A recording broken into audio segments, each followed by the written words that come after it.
আমি সাজে খাওয়ার পর খুব মনটা বালা, খুব ভাল লাগছে। ও আনার মনটা বালা না, মনটা খারাপ হয়েছে। শুক্রবারে নমাজ পড়ে বাইরেছি, বাবজি মসজিদতে বাইরনির পরে দেই আমরা গ্রাম অঞ্চলের মতো জিলাপি দিব, একটুও জিলাপি দিল না।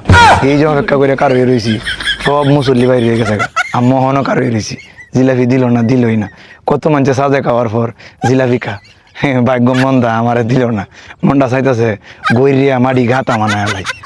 এটা তো আমরা আমরা গ্রাম অঞ্চলের মতো বাল্য মাটি না, এটা পাথর মাটি। গৈরিলে আমার শৈলারও গাতা হইব, মাটি গাতা হইতো না। মনটা কান্তা মলে গেছে গৈরিয়া, মান সম্মানের ব্যাপারে কান দিও না।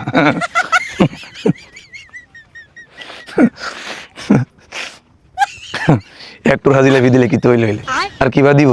হাজার হাজার মানুষ খেলারও তো টিয়া কামড়াইতেছে যে হাজার হাজার মানুষের জিলাপি দিব, নিম্ন 5-6 লাখ টিয়া জিলাপি লাগবে এই মসজিদে জিলাপি দিলে। কি পরিমাণ মানুষ গো, সাজেক জীবনে